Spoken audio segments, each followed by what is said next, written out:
Assalamualaikum warahmatullahi wabarakatuh. Nama saya Yunita Pitasari. Saya dari kelas 1D Perjalanan Wisata. Saya di sini akan menyampaikan presentasi mengenai mata kuliah pengembangan karakter dengan kode PPW 1117 yang mengenai Sleep Esteem.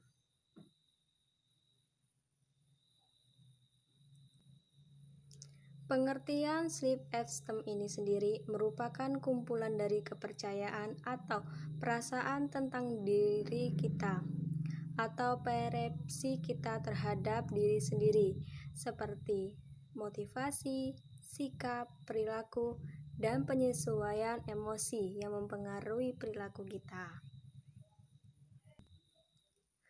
Adapun beberapa faktor yang mempengaruhi self-esteem, di antaranya orang tua.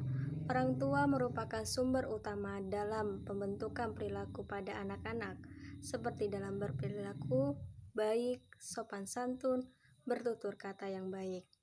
Dan yang kedua, teman merupakan orang yang terdekat pada saat di luar rumah, sangat berpengaruh dalam berperilakunya, seperti dalam pergaulan yang tidak baik dan melakukan hal-hal yang membuat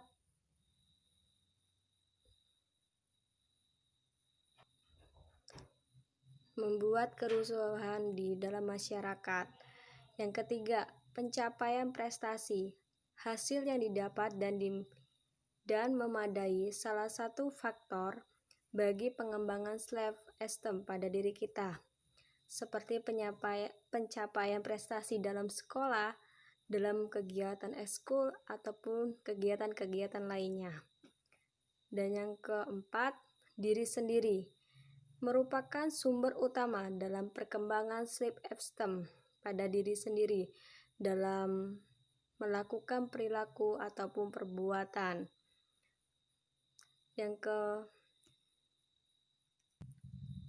Yang kelima yaitu guru. Guru merupakan instruktur sangat berpotensi dalam membangun atau memudarkan sleep esteem pada anak didiknya. Seperti pada halnya pendidikan itu sangat penting bagi anak-anak supaya berperilaku yang baik dan tidak melakukan hal-hal yang bersifat negatif dalam lingkungan masyarakat ataupun di sekolah. Cara menghargai diri sendiri dalam memiliki pola pikir yang baik, seperti kenali diri kita sendiri. Yang kedua, memanfaatkan diri kita untuk berperilaku baik dalam masyarakat ataupun dalam lingkungan keluarga dan sekolah. Yang ketiga, terimalah diri Anda sendiri, dan kita harus terima apa adanya dan atas penciptaan Tuhan yang memberikan kita seperti ini. Dan yang keempat, bangunlah rasa percaya diri Anda. Jika kita terus tidak percaya diri, kapan kita akan meraih cita-cita kita? Yang kelima, jagalah sikap positif Anda. Kita harus berpikir positif. Jika kita terus berpikiran negatif, kita tidak bisa meraih cita-cita itu dan akan membuat banyak kerugian. Yang keenam, berhenti bersaing dengan orang lain. Yang ketujuh, singkirkan rasa iri hati, karena rasa iri hati itu sangatlah berpengaruh dalam self esteem. Akan mempengaruhi kita akan melakukan kegiatan yang bersifat negatif karena adanya iri hati. Dan yang kedelapan, belajar untuk menerima kritikan orang lain. Jika kita memiliki sesuatu ataupun dalam berperilaku pasti ada kritikan dari orang lain. Jadi kita harus menerimanya dengan lapang dada dan sabar. Dan kita bisa memperbaiki atas tindakan kritikan orang lain tersebut. Dan yang kesembilan, janganlah biarkan orang lain merubah diri Anda.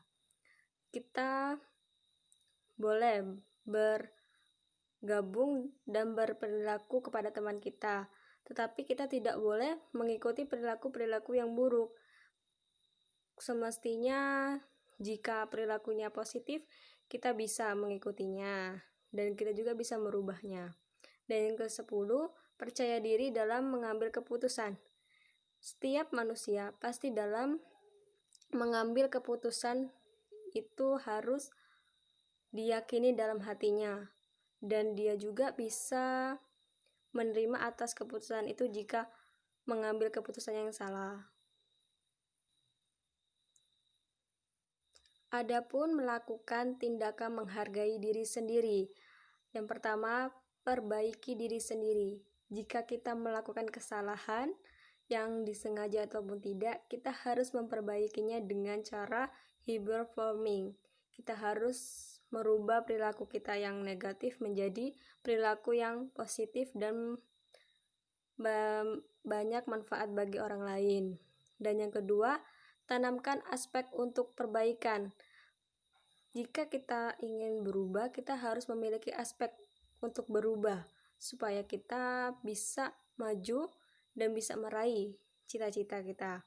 Dan yang ketiga, jagalah kesehatan Anda. Ini poin yang paling utama. Jika kita tidak menjaga kesehatan kita, bagaimana kita bisa melakukan dan menghargai diri kita sendiri, sedangkan kita aja nggak bisa menjaga kesehatan kita. Dan yang keempat, perlakuan diri Anda dengan disiplin. Ini sangatlah penting karena dalam hidup ini harus ada perilaku disiplin dalam suatu kegiatan ataupun dalam penugasan yang diberikan oleh guru ataupun dosen. Adapun yang menjadi pribadi yang baik pada diri sendiri. Yang pertama itu jangan meningkatkan derajat kita meskipun memiliki kemampuan yang baik. Maksudnya itu kita punya kemampuan yang baik, tetapi kita tidak boleh menyombongkan kepada orang lain. Dan yang kedua, atasi emosi Anda. Jika kita diganggu ataupun diperlakukan jahat kepada teman kita ataupun saudara ataupun kerabat, kita harus mengatasi emosi kita dengan cara bersabar. Dan yang ketiga, akuilah jika Anda sendiri bersalah. Tentu saja, karena jika kita dalam melakukan perbuatan yang salah, terus kita tidak mengakui, akan mengakibatkan buruk. Kita akan terus-terus menjadi pembohong. Dan yang keempat, tetap merendahkan diri. Itu pasti, jika kita memiliki kemampuan yang baik, terus berprestasi yang baik, kita harus merendahkan diri. Tidak boleh menyombongkan dengan apa yang kita punya. Nah, yang kelima, lakukan kegiatan yang baik agar tidak merugikan orang lain. Ya,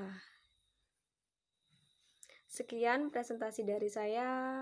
Jika ada kata ataupun dalam pemberian materi kurang baik, saya mohon maaf. Sekian dan terima kasih. Wassalamualaikum warahmatullahi wabarakatuh.